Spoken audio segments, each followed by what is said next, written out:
Good morning. তোমরা সবাই কেমন আছো? আশা করি সবাই ভালো আছো, সুস্থ আছো। আমরাও খুব ভালো আছি। তো এখন ঘুম থেকে উঠে পড়েছি, অনেকক্ষণই হলো। কেননা মিঠির আজ থেকে পরীক্ষা শুরু। তো ওদের 9:30 থেকে পরীক্ষা। তা আমাকে ঘর থেকে 9টার মধ্যে বেরালেই হবে। তাই ভাবলাম গাছগুলো একটু দেখে নিই, একটুখানি ওদের জল দিই। আর 2-3 দিন আগে গাছগুলোকে সব বাইরে রেখেছিলাম, যাতে পাতাগুলো যাতে একটু পরিষ্কার হয় আর যাতে একটু তরতাজা হয় বৃষ্টির জল পেলে। তা বৃষ্টির জল পাওয়া নাকি ভালো গাছের জন্য, ইনডোর প্ল্যান্টগুলো বিশেষ করে। তা আমি সকাল সকাল না জামা কাপড়ও দেখো কেচে নিয়েছি। কেন বলো তো? কেননা মিঠিকে স্কুলে দিয়ে আস্তে আস্তে আমার ঢুকতে ঢুকতে হয়তো 10টা 15 20 এরকম বেজে যাবে, একটু বাজার টাজার করে আসতে। সেজন্য ভাবলাম একটুখানি ভিডিওটা করে নিই। আর দেখো সামনের গাছের তুলসী গাছগুলো কি সুন্দর সবুজ হয়েছে আর বড় বড় হয়ে গেছে।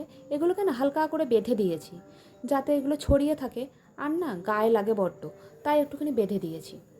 এই দেখো ঘরের গাছগুলোকেও সব কালকে না পরিষ্কার করেছিলাম। চকচক করছে না পাতাগুলো, কি ভালো লাগছে।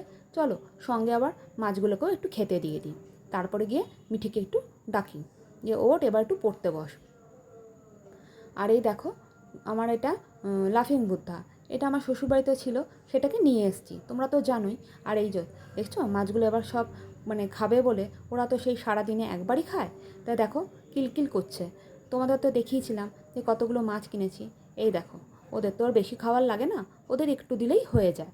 তা দেখো দেখেছো সব একদম সামনে চলে এসছে। দেখো যখনই খেতে দিই তখনই ওরা আসবে, তার আগে কিন্তু ওরা আসবে না, বা তারপরেও না। খেতে দেওয়া ঠিক সময় ওরা বুঝে যায়, খেতে দিলেই তাড়াতাড়ি সব চলে আসে। আর এই সময়টায় ওদের একটু সামনে দেখা যায়। তাহলে চলো এবার মিঠিকে ওঠাই।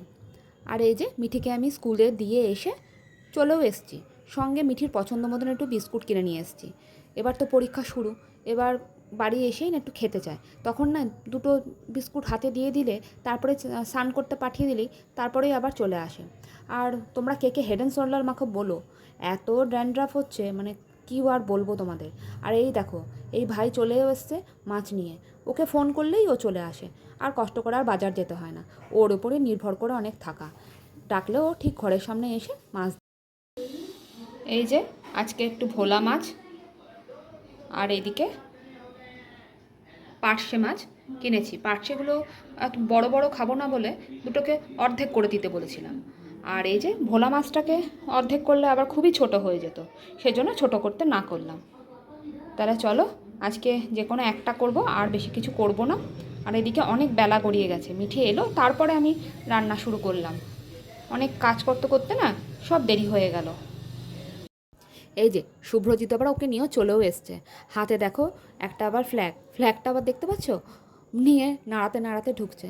কালকে 15ই আগস্ট বলে কথা, ওদের আর স্কুলে কিছু হবে না। আর ওদের স্কুলে 15ই আগস্টে কিছু হয়ও না, এটাই না অদ্ভুত। একটু হতে পারে কিছু, বাচ্চাগুলোও কিছু জানে। ওদের স্কুলে হয় না বলে আমি বললাম একটা ফ্ল্যাগ কিনে নিয়ে আসিস। যখন স্কুলে যাচ্ছিলো তখনই ও বলেছিল যে মা এখন কিনবো। আর না তখন কিনিস না, পরে কিনিস, বাবার সাথে যখন আসবি তখন কিনে নিয়ে ঘরে ঢুকিস। সেজন্য ও নিয়েই ঘরে ঢুকেছে। তা বলেছিলাম ওর মনে ছিল, ওর বাবাকেও বলে দিয়েছিলাম। এই যে জিজ্ঞাসা করছি কেমন পরীক্ষা হলো সেটা বল।